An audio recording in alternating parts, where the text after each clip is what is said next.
Eu gostaria que os irmãos abrissem a Bíblia lá em Ezequiel, capítulo 36,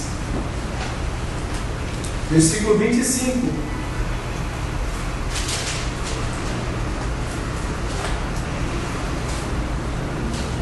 Ezequiel, capítulo 36, versículo 25. Então espargirei água pura sobre vós. Isso aqui é Deus falando, irmãos. Quem é Deus? É o Espírito Eterno. O Espírito da qual Jesus estava falando lá para Nicodemos. Eu, Deus Eterno, Espírito Eterno, espargirei água pura sobre vós, e ficareis purificados de todas as vossas imundícies, de todos os vossos ídolos vos purificarei. Por quê? Quando Deus, o Espírito Eterno, esparge água pura, ou seja, a sua palavra, o que acontece com o homem? Dar-vos-ei um coração novo, novo nascimento. Ele dá um coração novo. Você tinha um coração mau, lembra-se? O homem tinha um coração mau, e do coração mau só sai o mal. A boca fala daquilo que está cheio do seu coração. O coração é mau, só fala o mal. Para que o homem deixe de falar o mal, ele precisa da ação regeneradora de Deus, que é o Espírito e a palavra. O que vai acontecer? Eu vos darei um coração novo. A árvore boa. Quando o homem tem um coração bom, ele passa a dizer o que é bom, porque ele passa a produzir o fruto dos lábios, que é professar o nome de Cristo. Então nós temos aqui, olha, espargirei água pura sobre vós e ficareis purificados de todas as vossas imundícies, de todos os vossos pecados, de todas as vossas iniquidades. Por quê? Dar-vos-ei um coração novo, e porei dentro em vós o Espírito novo. Ou seja, Deus vai dar duas coisas, um novo Espírito e um novo coração. Ou seja, novo nascimento, um gerar de novo, criar de novo. É o novo nascimento que Jesus pregou lá para Nicodemos. E Nicodemos ficou, mas como pode acontecer isso? E Jesus, olha, não se maravilhe, não fique maravilhado de eu ter te dito que necessário vos é nascer de novo. Porque é algo que já constava na lei. Porque Deus queria dar aos homens um novo coração e um novo espírito. Por quê? Eu vou tirar de vocês aquele coração de pedra e vou colocar em vocês agora um coração de carne. E depois que eu fizer tudo isso, ainda vou colocar dentro de vocês o meu espírito. Eu vou habitar dentro de vocês. Eu vou fazer morada em vocês. É o que Jesus fala, olha, eu e o Pai viremos nele e faremos nele morada. Então tudo aquilo que Jesus disse para os discípulos, ele não inventou da sua mente. Simplesmente, olha, eu vou anunciar alguma coisa aqui que eu criei, eu acho que é assim, não. Ele leu nas Escrituras, ele interpretou as Escrituras e falou, eu e o Pai viremos nele e faremos nele morada. Então no versículo 27 está escrito, olha, porém dentre vós o meu Espírito. Para quê? Para que vocês possam andar na minha lei. Esse conhecimento não era próprio só de Ezequiel. Se nós lermos o Salmo 51, e tem outros salmos que apontam essa mesma questão, gostaria que os irmãos abrissem, é que esses dois textos eles são bem específicos. Salmo 51,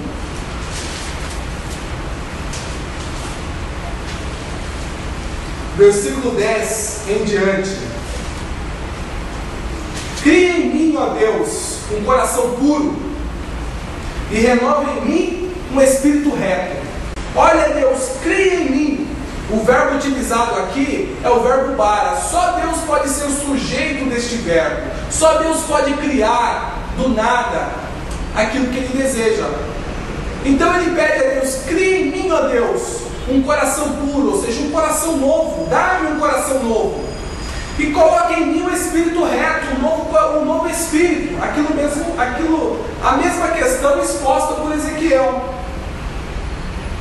E no versículo 11, olha, não me lances fora da tua presença e não retires de mim o teu Espírito Santo. Ou seja, se o Senhor me der um coração novo e um espírito novo, o Senhor vai habitar em mim. Não tem como o Senhor retirar de mim o teu Santo Espírito. Porque em quem Ele faz um novo coração e dá um novo espírito, o que Ele faz? Ele faz morada, Ele habita no homem. Essa mesma questão é exposta por Isaías. Isaías 57, versículo 15. Só que nós temos que nos aperceber desta riqueza de detalhes que a Bíblia expõe-nos. É por isso que nós temos que ler a Bíblia diariamente. Eu não falo que nós temos que passar o dia inteiro com a Bíblia na mão, mas pelo menos meia hora durante o dia a gente tem que reservar para ler o Isaías, ler Jeremias. E quando nós conhecemos essas figuras, a Bíblia ela ganha uma riqueza de detalhes que a gente mergulha nela. É por isso que a Bíblia fala que a palavra de Deus é nova a cada manhã. Às vezes a pessoa fica enfadando e olha, puxa, eu li a Bíblia, mas eu não entendo. Por quê? Você precisa compreender essas figuras, porque elas é a grande ilustração da Bíblia, é o grande quadro que nós desvendamos quando lemos a Bíblia. Isaías 57, versículo 15. Porque assim diz o alto, o sublime, que habita na eternidade. Quem está falando isso, irmãos? É o Espírito Eterno. Necessário vos é nascer de novo, da água e do Espírito. Ou seja, quem está dizendo aqui é o Espírito, ele que está prometendo isso para os homens, cujo nome é santo. E o que o Espírito Eterno diz? Olha, no alto e santo lugar habito, e também com contrito e abatido de espírito. Para que eu faço isso? Para vivificar o espírito dos abatidos. Ou seja, eu quero tornar vivo o espírito dos abatidos, para vivificar o coração dos contritos. Ou seja, eu quero tornar vivo o coração dos contritos. Para ele fazer isso, ele precisa fazer o quê? Dar um novo coração e dar um novo espírito.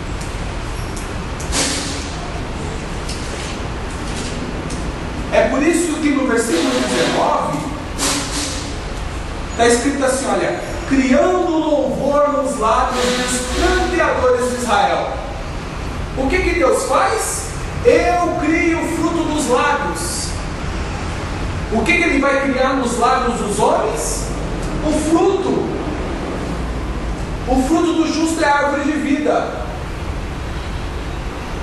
No versículo 19, criando louvor nos lábios dos planteadores, porque Ele veio consolar os tristes, os planteadores.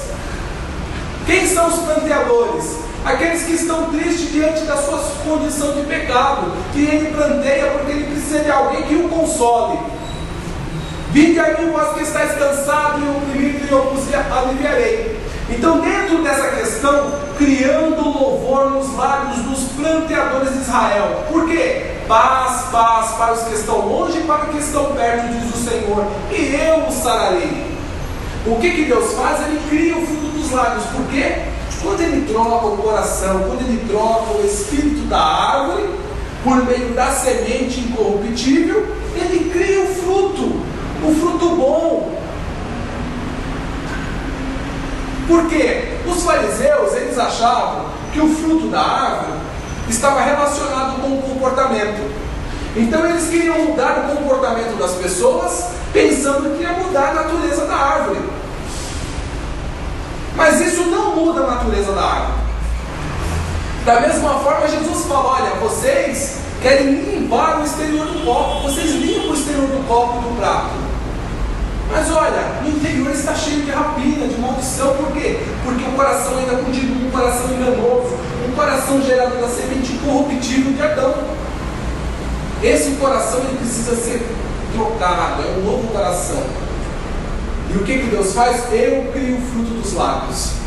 Com relação ao fruto dos lábios, nós podemos dar uma lida em Oséias, que ele fala a mesma coisa, irmãos. Oséias capítulo 14, versículo 2.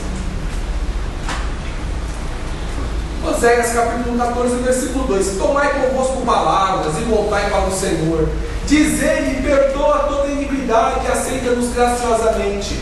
Esta oração que Oséias faz, irmãos, é a mesma oração que o salmista faz no Salmo 51. Ó Deus, perdoa as minhas iniquidades, perdoa as minhas transgressões. E o que o Senhor precisa fazer em mim? Cria em mim o Espírito reto. E aqui ele está falando, olha, vocês têm que tomar essas palavras e se dirigir a quem? A Deus.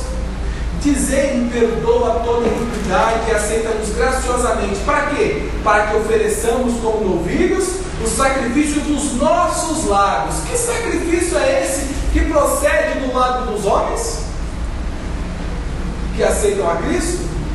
É o sacrifício dos lábios escrito lá em Hebreus. O fruto dos lábios que professam o nome de Cristo. E quem é que cria esse fruto dos lábios dos homens, irmãos? Isaías fala que é Deus que cria. E nós temos também o profeta Oséias dizendo, no versículo 8: Ó Efraim, que mais tenho eu com os ídolos? Eu te ouvirei e cuidarei de ti. Eu sou como cipreste verde, de mim vem o teu fruto. Da onde que vem o fruto do homem, irmãos? O fruto dos lábios, aquilo que o homem professa acerca de Cristo, vem da semente incorruptível, vem da palavra de Deus. Ou seja, o homem gerado de novo da palavra, da semente incorruptível, torna-se uma nova árvore. Esta árvore produz um fruto. E dentro deste fruto temos uma semente, que é a semente incorruptível.